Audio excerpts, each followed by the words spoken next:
Good morning. What a pleasure to be with you again and to have joined you last week. I liked seeing your faces. It's been quite a while since we were together. I especially appreciated Mr. Cliff Jackson's message, Cognitive Dissidence, Black Lives Matter, and Pandemic. In some ways, what I have to say is a continuation of Mr. Jackson's thoughts. What days we are living in. This week alone, fires raging on our west coast, a hurricane churning up the Gulf, storms lined up across the 7,000 miles of the Atlantic, the daily counts of COVID-19 victims, migrant camps overflowing and burning, as refugees from violence, poverty, or just hopelessness take to the world's deserts and seas, hoping to find hope. Nature and humanity seen in rebellion as riots add to racial turmoil, seas rise and ice caps melt. And then there is an election coming. My eyes are absolutely rolling. It's so easy to despair, to be afraid, to be angry. Indeed, there's a cauldron of folks making their living off our anger. They are stirring the pot as pundits, preachers, politicians. They tap into human disillusionment and fear, selling a tired rhetoric of the good old days that weren't all that good. I, for one, have no interest in going back to a time when women could not get credit in their own names, when inheritance laws treated widows as children, and the glass ceiling was so thick it could not be cracked. The stained glass window, doubly so. We can never go back to the color line days that segregated people into communities of blackness and whiteness, where signs divided everything from water fountains to theaters, schools to churches. We can talk all we want, talk longingly about when Bibles and prayers were in schools. But those were also the days of Jim Crow. Those old days were actually anything but good. We can never go back.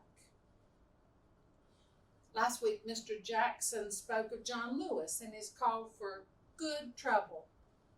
He was a man ordained as a Baptist preacher, committed to nonviolence, who organized sit-ins at segregated lunch counters, bus boycotts, and protests for voting rights and racial equality. Lewis was one of the 13 original freedom riders, 7 blacks and 6 whites, who for doing nothing more than riding together lawfully on interstate buses, was beaten, arrested, left lying unconscious on a bus station floor.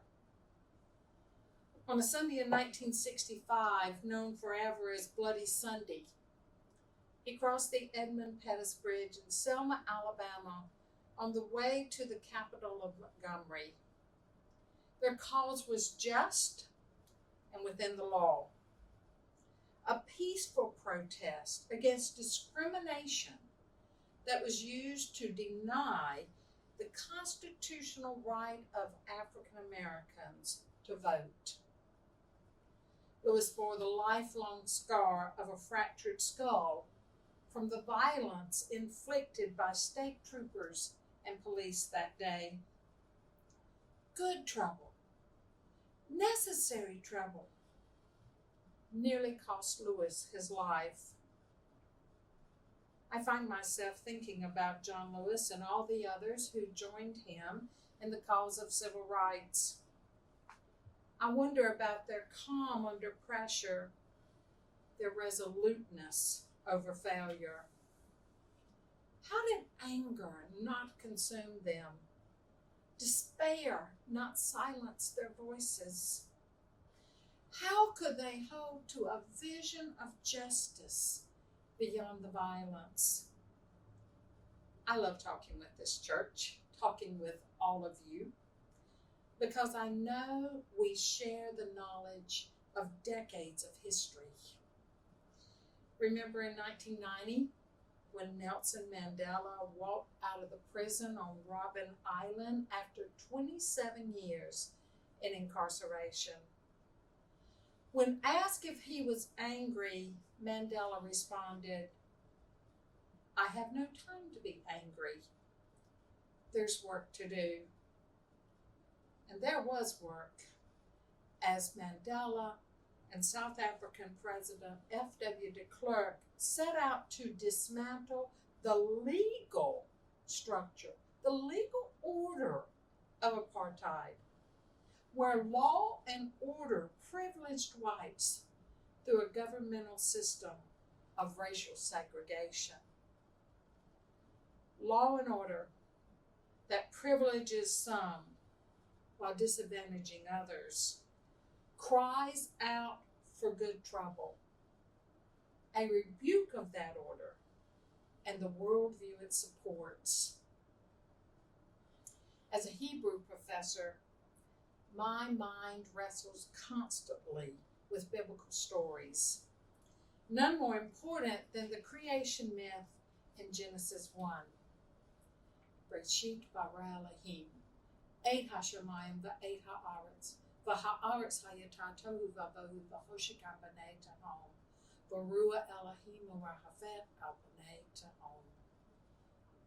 In beginning, God created the heavens and the earth. You know how it goes. Across 6 days, God speaks the world into existence. Let there be light. And there was light. Then God rested on the 7th day. It's a world that God sees as good. That's not an easy view to hold. A view of the world as good, especially when that view was placed in its context. Israel in exile, the nation's Babylonian captivity. Biblical scholars have long ascribed Genesis 1 to the time of the Babylonian exile or shortly thereafter, when Jerusalem lay in ruins, the temple was destroyed, and the nation's people had been led away as captives to a foreign power. Without their promised land, the people had cried out in anger from the depths of their sorrow. They were angry at the enemy, and they were angry at God. In exile, they lived among a people with a vastly different worldview. The Enuma Elish, or Babylonian creation story, speaks of a mother goddess named Tiamat, who births 6 generations of gods from her watery womb. When the younger gods make too much noise, the older gods wanted Tiamat to destroy her progeny. A ruckus broke out. And in the fray, Apsu, Tiamat's consort god, we'd call him her old man, is killed. Tiamat becomes a mother goddess out for revenge, wreaking havoc on the earth. A warrior god named Marduk resolves to fight her. Disguised as a dragon, Tiamat enters onto the battlefield, and she roars in attack. Marduk, the warrior, shoots the storm winds into her mouth. She blows up into immovable proportions. With his sword, Marduk slashes her body in half. From the upper part is formed the heavens, and from the lower part, the earth. Marduk slashes off the goddess's head and buries it under a mountain, piercing her eyes, from which flow the two great rivers, the Tigris and Euphrates. In Babylonian thought, order prevailed over chaos. Who doesn't want that? Love, law, and order. Yeah, too bad about the goddess. Order over chaos is so compelling that Genesis uses it to structure the creation myth of Genesis 1. The 6-day works of creation parallel the 6 generations of Babylonian gods. That's good stuff. And the story goes on. This time, it's the younger gods complaining. They're tired of taking care of the older gods, and they want a shorter work week. They prevail upon Marduk, now king of the gods, to solve their problem. And like a good god, he does. Marduk kills Kingu, a rebel god who fought in the rebellion alongside Tiamat. From the blood of the rebel god, human beings are formed. It is the duty of humans to take care of the gods, to do the dirty work. Again, great story. Problem solved. Law and order. But it comes with a price. A low view of humanity, with human beings essentially evil. Back to the views of Genesis 1. Then God said, "Let us make humankind in our image, according to our likeness, and let them have dominion over the fish and birds and cattle." So God, Elohim in Hebrew, created humankind in God's image. In the image of God, he created them. Male and female, God created them. Imago Dei, image of God. Who saw that coming? The Babylonian worldview left humans on the bottom, at the mercy of the gods. In Genesis, that order is disordered, replaced by a vision of human beings reflecting the image of God. Imagine, what if we lived with that vision? At the March on Washington in 1963, John Lewis spoke as the youngest speaker that day. A sentence had been eliminated from his speech by other organizers of the march. The question he wished to ask but did not was, which side is the federal government on? When Black citizens were systematically denied their civil rights, it was more than a valid question. It still is today. Add to it another question. Which side is the church on? Who doesn't want law and order? To sleep safely in your own bed. Take a walk in your neighborhood. Go for a ride in your car. All without fear and hassle-free. If only it were true for all. Male, female, bi, trans, black, white, brown, any color, no color, service worker to CEO. If only.